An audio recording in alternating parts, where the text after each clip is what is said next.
Good morning, guys. Hey. Good morning. Welcome to the Uhm Corona Report. And I would like to thank all of you who are watching this right now. And I introduce the panel for today. We have with us Deniz, who is also from Germany. We have us, who is executing the production for today, and as always, for sure. And our guest is also John, coming from California. Today, we are talking about the coronavirus, which is not surprisingly because all the world is has to deal with this. And at first, I think we should start with the latest updates on what the situation today is, what the numbers concern. And for this, we would need the first slide. Yes, okay.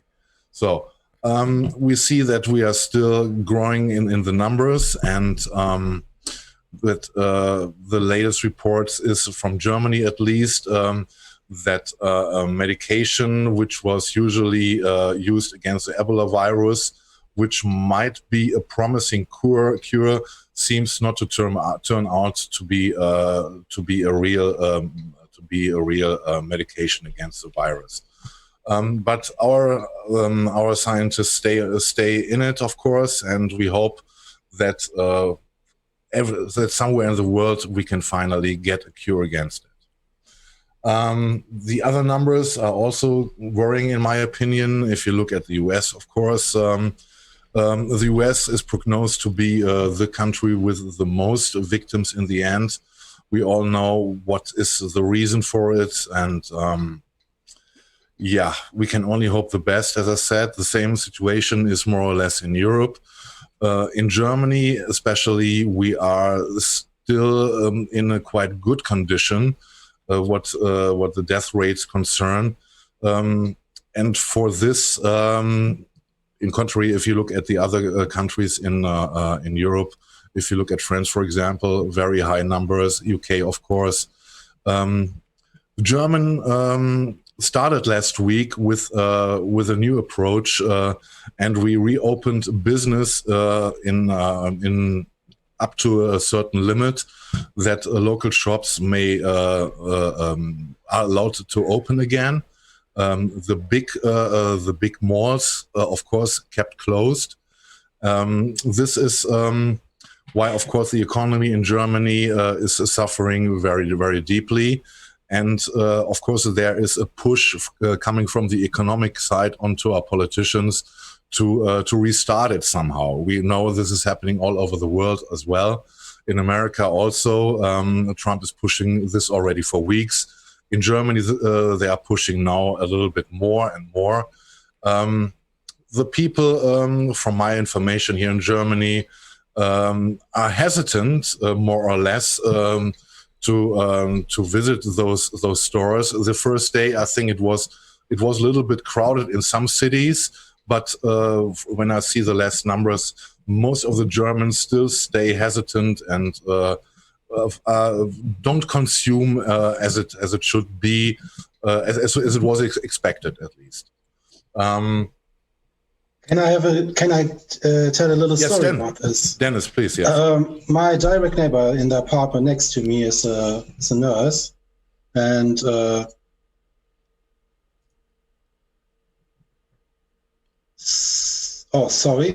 my neighbor is a nurse, and she told me that when she to get to the hospital, she has to go through the whole inner city. And she told me there were no big differences if even that the shops were open. So therefore, in the end, people are more focused or anxious about to go out because they are afraid to get the virus. Therefore, the whole thing of reopening and maybe risk more people to be infected is, in my thinking, total brain dead. Because, hey, let's get a cure first and then reopen everything. Fuck capitalism and so on. Yeah, that's what I have to say about this. Yes, I think everything is connected to which is each other. That's the problem, in my opinion. The economy, everyone has to pay their bills. We know that we are in comparison to our American friends here, we are in a quite good situation. That a lot of things are covered by our system, or that that there is help guaranteed. And as you can see in the numbers, what our politicians concern, the people trust our politicians, and this is the big difference, I guess, to what we can see in America, where people are deeply suffering and starving, if you see the reports, what's going on in the streets already. I know of reports that people are queuing up for miles or for blocks, to get a little baggage with some food for a couple of dollars worth in it, just to survive. We don't have this situation here, Yet. Okay, we gotta wait what's gonna happen, and yeah, but you guys aren't even on the verge of revolution yet. I mean, you got a fairly solid democracy. You got a long way to fall. Exactly. If the situation in America is completely different, if you want so, we're looking to your Mama Moody for guidance there. There was a title running around, "The country with a scientist as a president," as opposed to a fucking idiot. But guys, if we have to put faith in Merkel, we are fucking doomed. I would not necessarily say this, Deniz. Because if you see, I read a lot of comments, that many people around the world envy us about Merkel. You don't need only to look at America, but look at UK, and a lot of people say, okay, it makes sense, and that there is someone who is coming from science. They have a mind what's going on, because they are not coming from business, directly, And whatever you can say about Merkel, for example, I don't think that this woman is corrupt, that you can buy her, that the automobile industry here in Germany, which is very big, would have the chance, to buy her or to pressure her to do something. No, I think this woman as a scientist is a very good choice at this moment, This is my opinion on this. I agree with you 100%. I do think she has some ounce of moral decency left for a politician.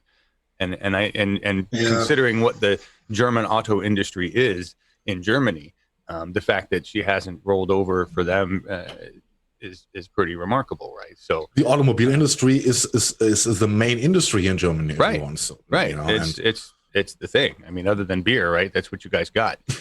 Well, no, we have one of the biggest pharma conglomerates on the world. Right. But okay, because you guys are doing really well. You focused on other stuff. You didn't focus on buying F-35s, and Anyway, no, it's what's funny. I just want to say what's funny about everything you're saying is, from our perspective, we got a whole bunch of people, ignorant as fuck, running around saying, I'm coated in the blood of Jesus, and the virus isn't going to get me. And then you have other people going, remember science? Remember scientists? There's some over there in that other country, and they're doing a good job, and we should listen to them.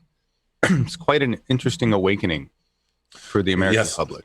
Yes, exactly. And anyway, but what is remarkable is if you look at the poll ratings here in worldwide, what the politicians concern, you see that the trust here in Germany is behind Merkel because she was raising in the polls. I think she added 13 or 15 points already to her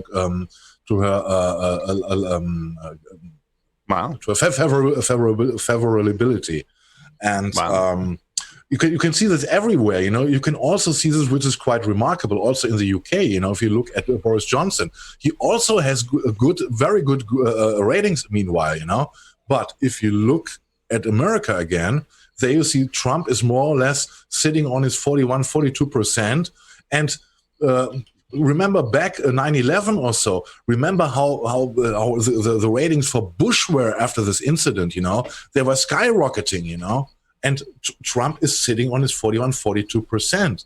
It's remarkable, because in every crisis, normally the leaders get the push by the trust of the people in them. And you can see there's aren't suggesting that they bleach themselves. I mean, come on. Thank you for bringing up the point. This is exactly the second part of it, what I want to address to. This is a remarkable press conference of Donald Trump with the lady, the doctor is sitting on the bench like a schoolgirl. And I watched the video, and at one moment, I had the feeling that she's starting to cry any moment, right? Because, everyone with a few senses knows that you cannot inject bleachings or disinfectants means into your veins, And it's in Germany, of course, the label, who produces this, it is RB. They are making Lysol and Dettol, Zagotan.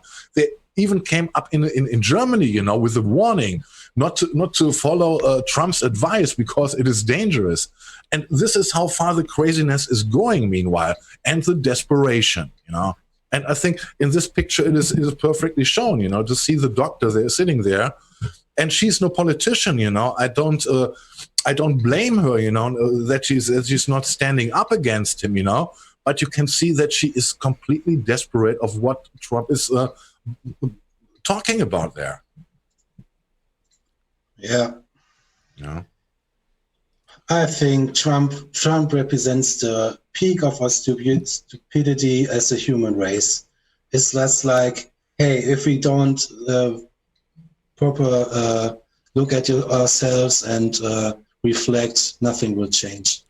Yeah, but again, we don't have to forget that Trump is not the cause. Trump is only the symptom, and Yeah, whatever. All right. So I suggest we are going over to our main discussion here. We are trying to make up our minds on what's going to happening once the coronavirus is defeated. We don't know if it would take a month or maybe years, until this problem is settled. But one thing is quite sure, in the opinion of the most scientists, that there would be a change. There would be a change in our consciousness dealing with the virus. And actually, there's a quite interesting article in Spiegel International here in Germany. And exactly, they dare a preview on what might happening or what might not happening. And I would like the panel to discuss what they are suggesting.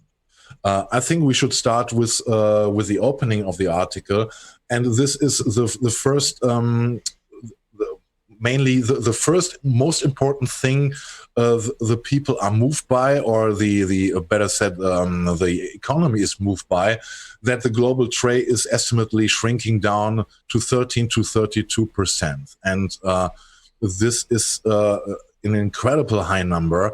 And this would mean that a lot of people would go bankrupt with their businesses, not only the small or the middle ones, maybe the big ones.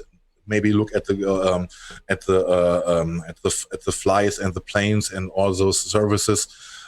Everyone will suffer, and we will see repression, which will hit every one of us. And the question is, what do we learn from this? What we are taking out of this? And so the question is, what they are raising here, is it possible that the virus may trigger a global moment of reflection characterized not just by fear and danger, but also by new visions for the way forward, in which we are able to distinguish the important from the inconsequential? Could this be the moment when we finally actually try to tackle the important tasks we are faced with? This is exactly the question. What do we learn out of it? And I would like to start the discussion right now. Guys, do you think, or what do you think is, what comes into your mind about the consequence which might erase once we're in the position that the virus is gone? I would like to start with Deniz. Yeah. Oh, with me? Okay. I'm more concerned around that for the last 50 years, we focused on greed and everything. So we got brainwashed like we can invent new things or new devices like solar panels and so on, and solar panel us out of this. And also, I think what this whole crisis teaches us again and brings back to our minds is that we are not alone, that other stuff like family and friends and that relationships between humans, we learn it because we mostly grew up like, you are alone, go be the best, go out, make money and so on. And I think this is something that we could, see again. And maybe out of this learning process or rethinking process, maybe there will be new structures around more based on community, locally, and so on. I hope. Okay, so you have a more optimistic view on what's going on in the future. No, this is my personally positive or hopeful wishing or thinking. Okay. I know what we humans are like. We like to live our standard of living. We don't want to lose it. And I'm more frightened that this maybe will end in some years, decades, to one last big war or whatever, a disaster, and that's it for us.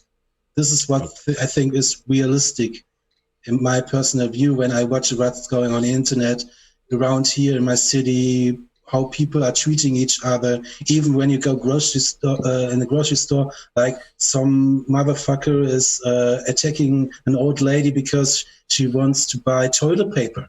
Hey, what the fuck is going on? So this is, I think, a situation that shows what kind of thinking and way of life we move to. But I think we have to distance ourselves because otherwise we are doomed to exist on this planet. This is my personal opinion about this. Okay. John, what do you think? Deniz, you say we have to distance ourselves?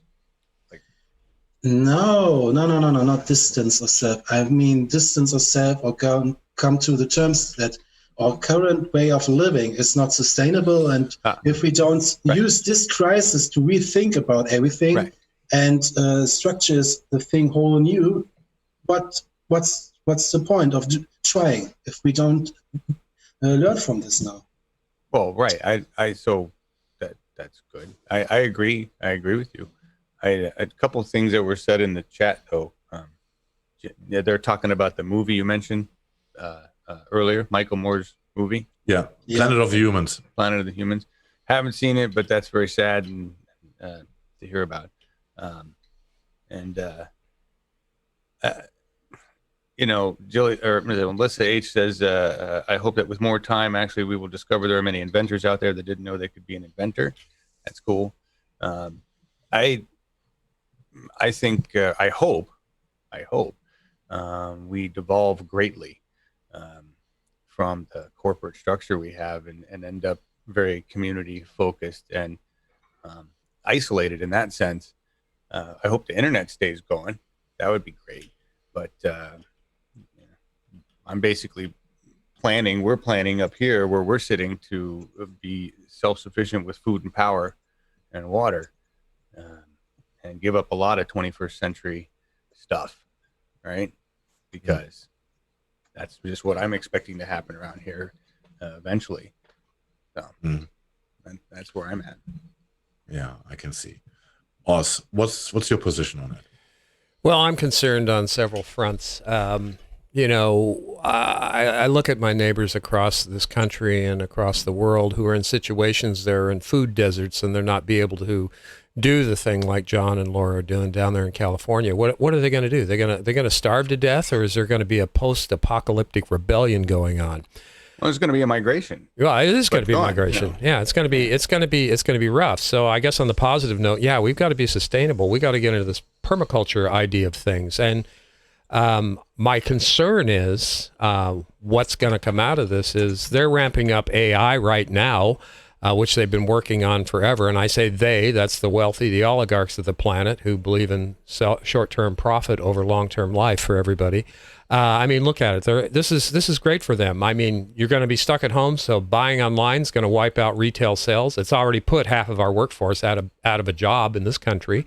Self-driving cars they're going to get the go-ahead now, all that stuff, that automation, robots and drones, all that other stuff, robots, drones, that surveillance state. Everything's going on steroids, with Branson and the rest of them, and Bezos. I mean, this is a wet dream for the oligarchs, for those in their castles. They're just making that moat bigger and putting us where we belong. Unless we start sharpening pitchforks and lighting up the torches and getting our yellow vests on, which we can't right now because we can't get on the street, how do we go forward? So there's positive, there's good and bad, but I think if everybody looks at the whole picture and really finds their place and we unite, and I'm gonna make a selfless plug here.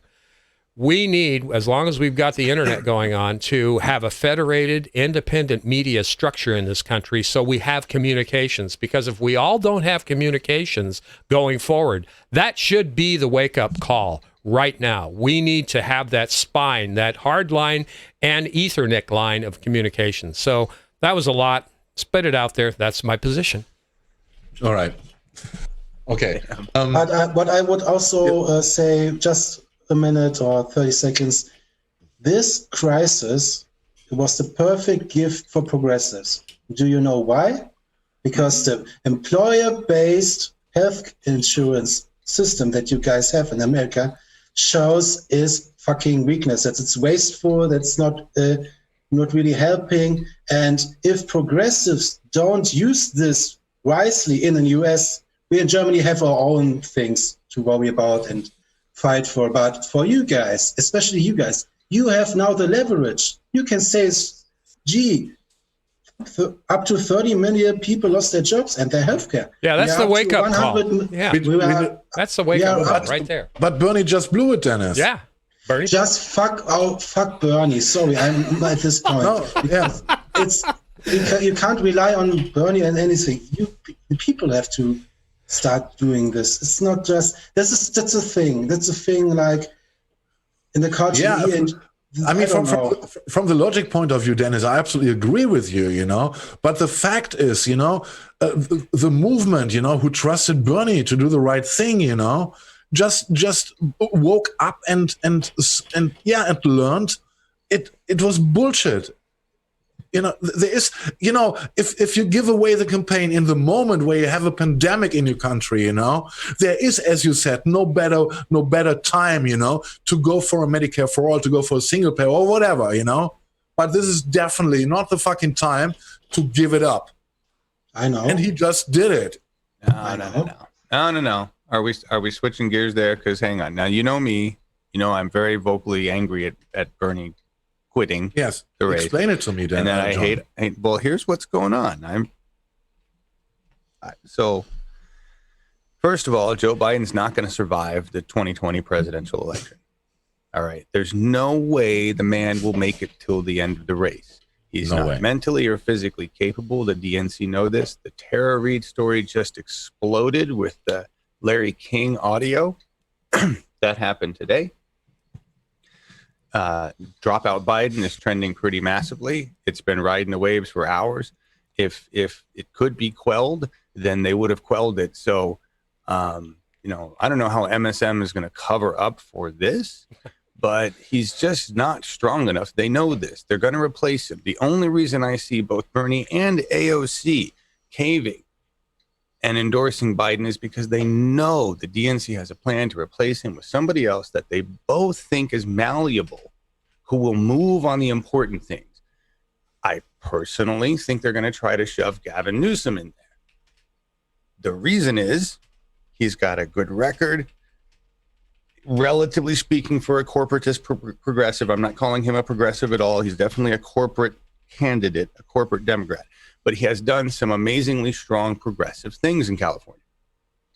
He believes, I think, in a Medicare for all solution, and I think he's willing to do some pretty strong climate action. And I think you'd find enough boomers that think he's nice. My dad thinks he's nice. And you'd find enough progressives that would accept him as long as there were concessions on appointments and other bullshit. So that's what I think is going to happen here. I really think Okay. That's my, and that could be a total fantasy bullshit, but that's just my personal thought. Okay. If it would go like this, okay. But anyway, the picture which is presented right now is, and I see the comment from Melissa H. Bernie is one person. Melissa, you're right. Yes, of course, Bernie is only one person. But he stood for something different, as we can remember, it is not long ago, he was standing on a podium, and he was threatening Wall Street. He was coming with phrases like, I am the worst enemy of Wall Street, and he presented himself to be a fighter. He did not fight in the end. He gave up. I'm sorry. I love Bernie. I love for everything what he achieved. That he raised the knowledge about Medicare, education, all the stuff he did. But he is not the guy who had a punch. And you could see this at least at the debate one-on-one with Joe Biden. At this point, he should have clearly showed up in what condition Joe Biden is. He should not be angry or whatever, but he should clearly say that this guy should not be on the stage right now, but at home with his grandchildren because he's not capable to do the job. And Bernie did not do this also. Right. Well, maybe Bernie's not the right guy to do the job. Yes. So everybody's, a human being, and he's not perfect. And he's tired, and so of course, let him. He'll be the best guy, in the cabinet once we get shit settled. But he did ask us to pick up the ball, and we did drop the ball in the most significant way possible, and that was in not funding media to fight the narrative of corporate media. And that was actually going to be my original point on this whole thing. Is that there is no way we are going to have the paradigm shift that we need to have unless we take control of the fucking narrative. Corporate media will blow this whole thing over. We'll go right back to capitalism as it was before, with Joe Biden riding in on a white fucking horse, alive or dead. And that's what we have to stop. Right? Yes. And we're not going to do it sitting here on fucking YouTube arguing about it at like a water cooler. We have to invest in actual traditional media. Nobody else wants to do this other than like 10 of us. And I can't even get anybody else in independent media to respond to me because we don't exist. I changed the Twitter handle to the chopped liver of independent media for uphill. Right. That's what. Okay. Anyway, onward with your show. I'm done. All right. Okay. Anyway, thanks. Tell us how you really feel, John. Thank you for the input, John. Yeah, I love it. Okay. Go on, peasants. He's so mean. He's so mean. Let them eat ice cream. See Nancy's dual fridges? Oh my God! I was torn between the car today and Nancy Pelosi with the ice cream bar in her hand. Because I love this picture. This is absolutely fantastic. Yeah. Anyway, let's go on. Anyway, yeah. Okay. The question the Spiegel raised is, and I think, it's an interesting question, but we halfway. I think it answers halfway itself. Are we prepared for the recognition that the insanity of mass consumption and resource exploitation cannot continue? Are we prepared for this? And I'm not talking about at the moment. I think this crisis will not stop in a week or two. It will go on for the next month. In what condition, in what mindset would we be in maybe 6 months, Let's face it, we were taught the lie of infinite growth and consumption. But on a planet with a set of resources, there is nothing like unlimited growth. Like, I find it like kind of offensive when I hear in the news and so on, oh, Germany hit 1.3% of growth this year. And there will be a point, I hope this will show this, that we don't talk about growth. No, we will talk about food security and so on, and how do we secure water, because without water we can't live as humans. You can live without food for a week or two or survive, but not with water. So how do we treat our groundwater and so on and so on? I think this hopefully happens, but at the moment, like the mindset we have with our consumption-driven societies around the world, I'm not not so sure about this. And then if you look at Germany, you know, we have a very serious drought. Meanwhile, you know, in April we nearly had no rainfall, and the farmers here in Germany, I don't know how the situation in the US is, you know, but it doesn't look good, you know. And in times of the pandemic, you know, more and more countries are closing frontiers, and more are reducing to give away of their stuff. You know, I don't know where it could end in the worst case, you know. But also, okay, go on. The same question to you. You know, are we aware of this situation, and what are we doing?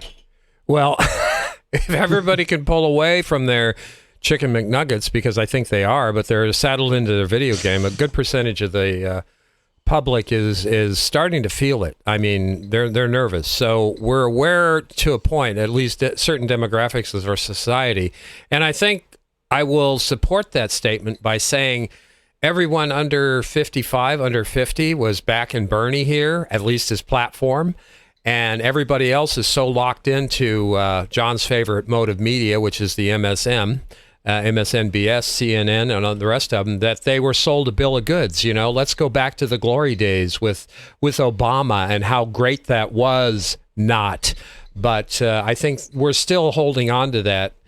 So the awareness is coming, and I want to say to John that I'm thinking people are slowly waking up, and that chopped liver is going to be a pate pretty soon for the working people, for the yellow vests, for the working poor.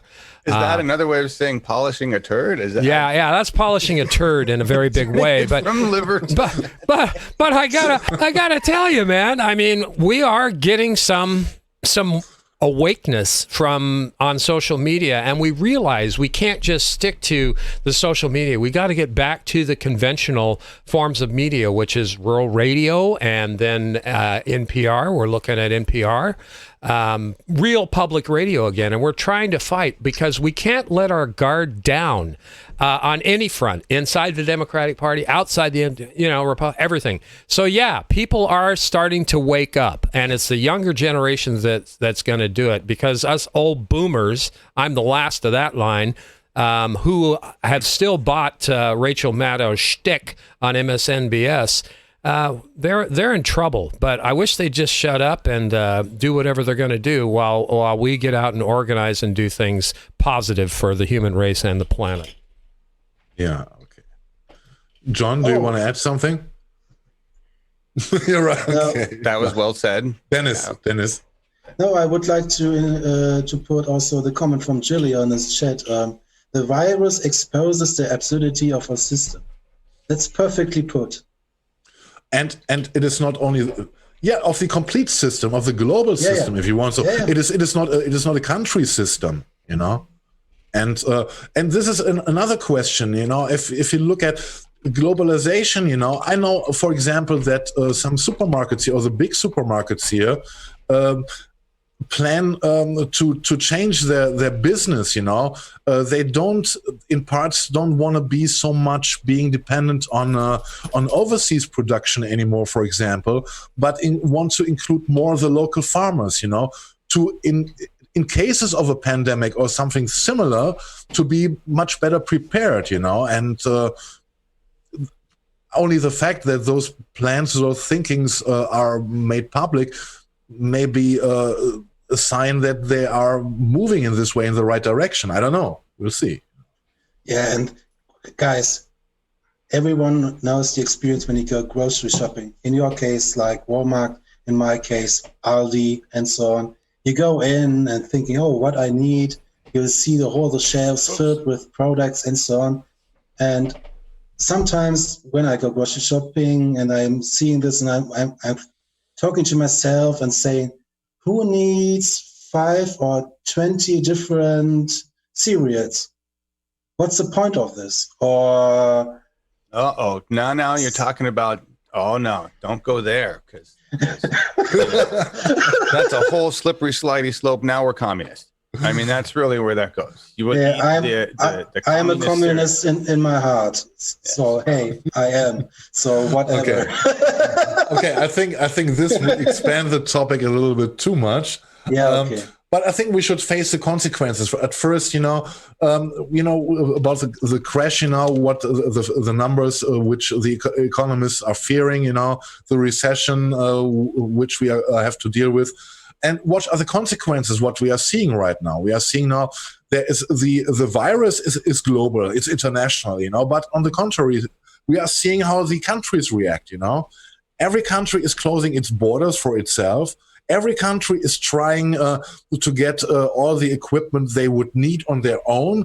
There is absolutely, and in the text it is also mentioned, there is absolutely no joint venture or a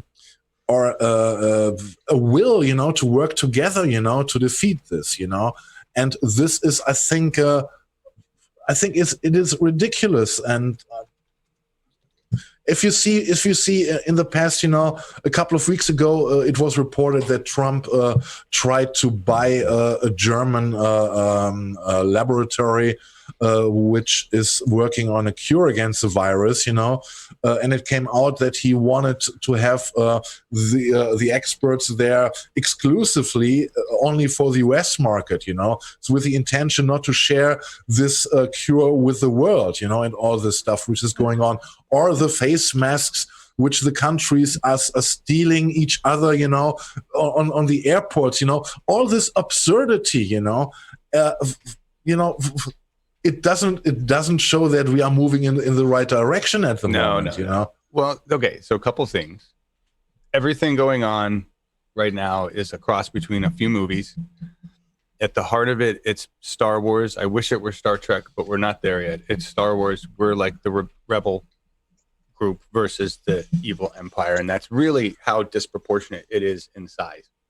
All right, and you also have The Stand, because we're separating literally good from evil here. And Vegas is actually turning out to be one of the hearts of evil, which is perfect. Okay. And then what's the third movie? Shit. Idiocracy. We've gone so far beyond Idiocracy where Brando has electrolytes and nobody really remembers that in order for us to survive, we need to fucking plan it. And we've got morons running around thinking viruses are, not going to kill them, which is self-thinning. Like, you can't get any better than natural selection and watching it happen. These people going out and getting the virus and dying. It's just Mother Nature happening. And there have been instances of other species with, group members of the group that just don't figure it out and they die. And so that's what's going on. It's a beautiful thing. You mean? But I want to remind everybody, though. My second point to this is that none of the information we're talking about here will matter. Jimmy Dore's great interview of Hedges doesn't matter because it's not affecting any change, because it's not reaching anybody that doesn't already know this shit or doesn't already agree with that change needs to happen. And until we reach boomers on MSM, until somebody wakes up Jimmy Dore the fuck up, and Jimmy's like, oh, yeah, you mean scraping out dollars on YouTube isn't the best way to reach a new fucking audience? No, Jimmy. How about investing some of those nickels in fucking radio and television, because we can do that. Until some group, and to top that off, all of the progressive organizations need to pull their heads out of their ass and work together and find some fucking leadership. None of that has happened. We've got Our Revolution, Brand New Congress, Justice Democrats, and 20 fucking million other goddamn organizations, and all of them won't talk to each other. None of them work together. None of them have a shared message. None of them work together on narrative. You know who does? Corporate fucking government. Yes. So until we do these things, and nobody listens to me, that's for fuck sure. Yes. That's for fuck sure. So I hope you guys make new inroads and find the people that actually can hear this shit that matter, because nobody listens to my ass. Anyway, that is my second ramble for the. No, absolutely.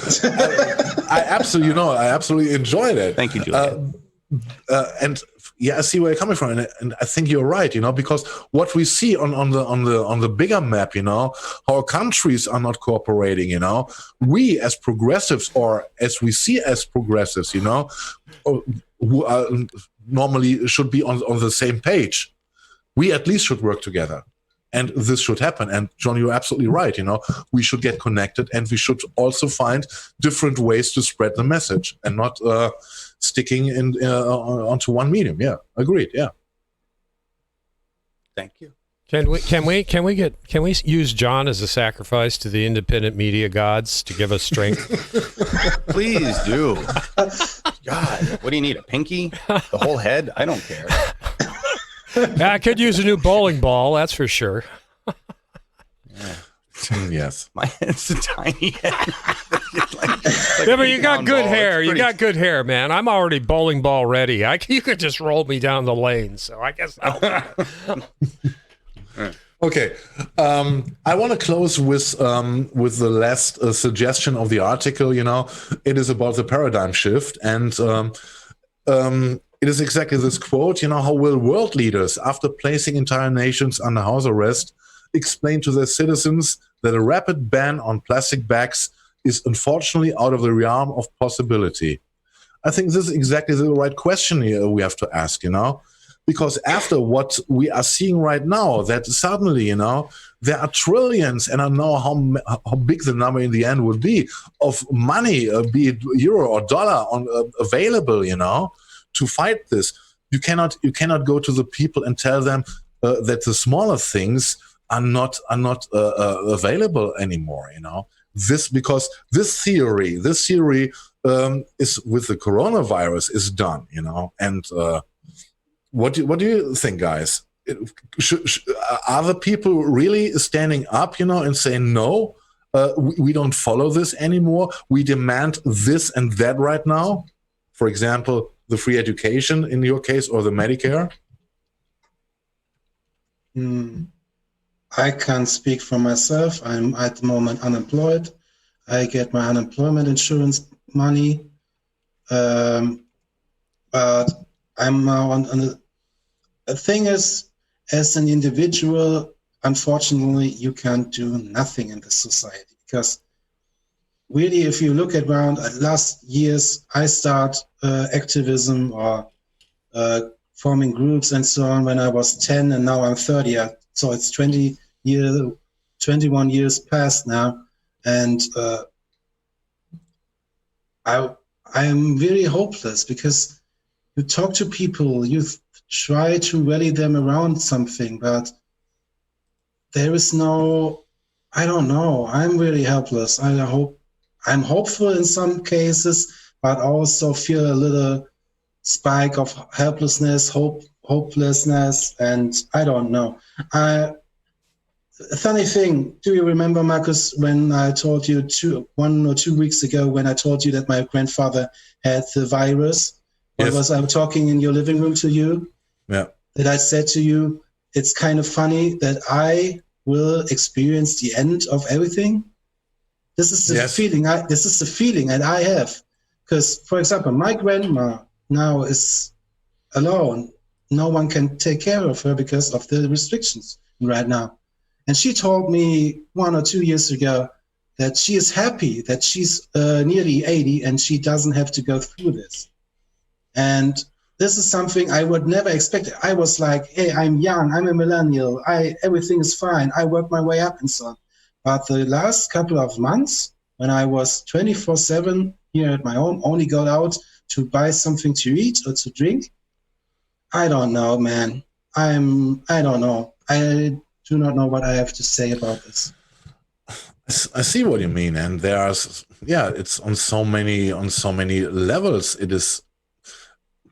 Yeah, it is hurting us, and the hurting doesn't stop, and but in comparison to the US, I am safe. I have something to eat. I have to drink. I have everything. This is what I want to say. Yeah, and that's why I can't complain or say, "Oh my God, I'm feeling bad," because in retrospect, I'm fine. Yes, exactly, and this is exactly what I wanted to mention, because during the weeks or the nearly 2 months here now about the coronavirus, all the other topics are completely in the background. The climate change did not stop at all. Okay, you got a few days with the clear water, in some places, and clear weather, where you could see maybe mountains in India which was not possible before. But in the end, the climate change is going on. What about all the masses of refugees who are standing at Europe's border, without any checking what the virus regards, And there are so many problems, who are thrown at us, And the most devastating thing about it is that most of the important leaders are complete idiots. And this is, if you in this crisis, you would need clear-minded leaders who are not corrupt and bored, who are doing the right steps right now, globally. But if you look around in the world, look at Brazil, look at your country, look at the US, at UK. You're surrounded by idiots, and it is not possible, in my opinion, that you get those figures on the table, and expect that they would make the right decisions. And this is what leaves me helpless, right? Yeah. On that grim note, we had the last day. We had Earth Day, 50 year of Earth Day, and Mr. Gibbs, good friend of Michael Moore, produced a film with him. Mr. Gibbs worked with Michael Moore on several of his documentary films, and he brought out the film name with the title Planet of the Human, where he was describing that the whole green energy and we solar panel our lives or rescue our lives with solar panel doesn't really work. So also I would like that you play the clip we prepared. Thank you. Hope was on the way. It's been a long time coming, but tonight, change has come to America. Green activists across the country cheered when newly elected President Barack Obama rolled out $1 trillion stimulus package with nearly $100 billion for green energy. Green was finally ramping up, and everyone wanted to be part of it. President Obama brought in environmental activist Van Jones from the Apollo Alliance with shovel-ready projects. They've got to put up tens of thousands of wind farms. They've got to put up millions of solar panels. Former Vice President Al Gore, who had a few years earlier released an Oscar-winning film, shared his ideas with the president. We have the opportunity now to create jobs all across this country, in all 50 states, to repower America. Al Gore had already encouraged billionaire airline owner Sir Richard Branson to invest big time in green energy. Branson is pledging future profits from his airline to the tune of perhaps $3 billion. $3 billion, that's with a B, to fight global warming. Is Al Gore a prophet? I just spelled profit.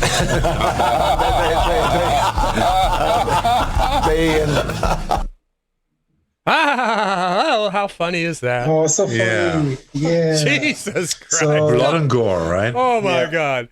I would highly suggest this film. It's free here on YouTube on Michael Moore's page. Because we added a link under the video description. Oh, sorry. I missed that. So please watch it. I was, after watching it, I was crying for an hour, was really depressed. Was like, what the fuck? I believed in this kind of stuff. I really thought when I hit the lottery, I would buy me a big Tesla and buy me a house and put solar panels and all this stuff on it and reduce my energy consumption and so on and so on. But at the end, I don't know. So guys, please watch it. Some people will wake up. It might get you angry. And so on. So yeah. Yes. And maybe out of this anger and despair and so on, maybe there will come a thought or a process in you with yourself that you come up with ideas that we don't have thought about or something like this. This is why I love this kind of movies, because they're I don't know. I totally forgot the English word for that. Sorry. But yeah, thank you, John. Exactly. And Yeah. Yeah, I only can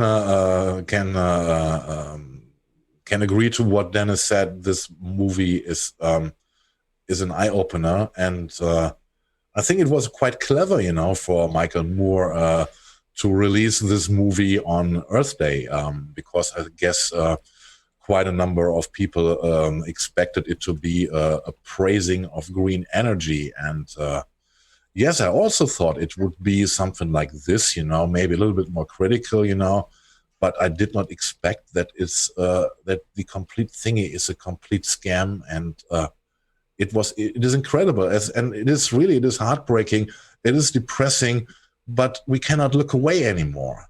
And I read a lot of comments below the video on YouTube, and there came always the line where people said, "Okay, I could not watch the end anymore. It was too much for me." And I think the approach should be different. I think this is exactly what we have to be confronted with, that we have to confront ourselves with.